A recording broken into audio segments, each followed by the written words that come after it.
Meaning and scope, meaning and scope देख लेते हैं बर्डन ऑफ प्रूफ का। The expression burden of proof has not been defined in any statute. Expression जो burden of proof है ये define नहीं किया गया इसको स्टैचू में। The meaning given in Black's law dictionary, लेकिन इसका जो जिक्र है वो ब्लैक्स लॉ डिक्शनरी में है।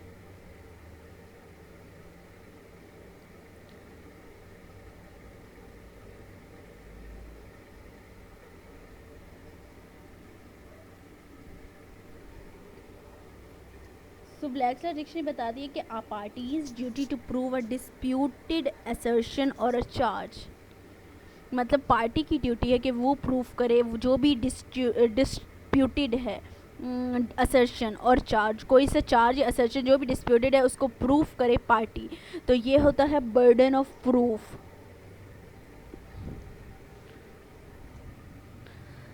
The necessity of burden of proof arises when the court finds no evidence or evidence that is so evenly balanced that the court is unable to determine the rights and obligations of parties. Necessity of burden of proof जो है arise कब होता है, उसकी ज़रूरत कब पड़ती है, जब कोर्ट ये फाइंड करे नो एविडेंस और evidence that is so evenly balance, कोई एविडेंस जो है वो इस प्रोसीडिंग को बैलेंस नहीं कर रहा।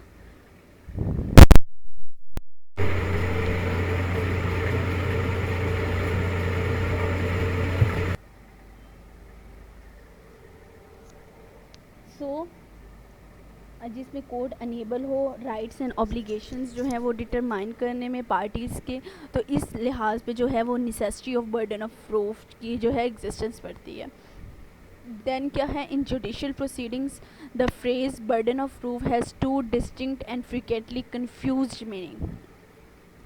जुडिशियल प्रोसीडिंग्स में जो फ्रेज़ है बर्डन ऑफ प्रूफ, इसके दो मुख्तलिफ जो हैं फ्रिक्वेंटली कन्फ्यूज मीनिंग जो हैं वो राइज होती हैं। The first one is burden of proof in the sense of establishing a case as a matter of law and pleading whether by preponderance of evidence or beyond the reasonable doubt।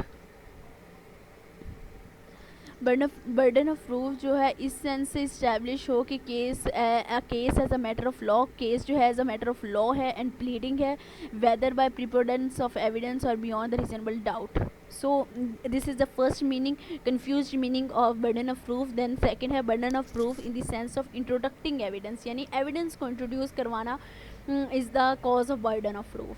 So in the first scenario में क्या head explain कर रहे हैं कि burden of proof in a case rest upon the party.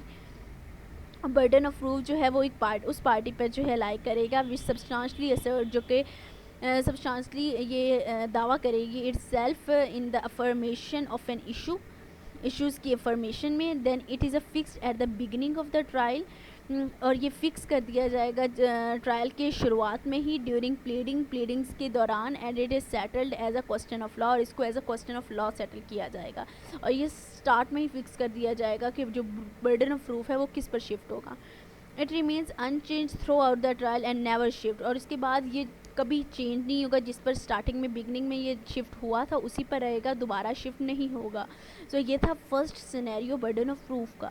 आगे देख लेते हैं in the same way in criminal cases में क्या होता है, क्योंकि बर्डन ऑफ प्रूफ जो यानी हम जो QSO है ये सिविल लॉ में भी पढ़ते हैं और जो क्रिमिनल लॉ उसको भी डील करता है, दोनों से डील करता है। तो ये अब हम क्रिमिनल केसेस में जो है ख़ास तौर पे वो बर्डन ऑफ प्रूफ की जो फर्स्ट सिनेरियो उसको डिस्कस कर लेते हैं। Burden to prove guilt of the accused beyond reasonable doubt lies upon the prosecution पे हमेशा जो है वो burden of proof lie करेगा beyond reasonable doubt। अगर कोई है accused की guilt उसको prove करना है, even in cases where the secondary burden of introducing evidence has been shifted to the accused। Even in cases उन केसेस में भी जबकि सेकेंडरी जो था बर्डन ऑफ इंट्रोड्यूसिंग एविडेंस वो शिफ्ट हो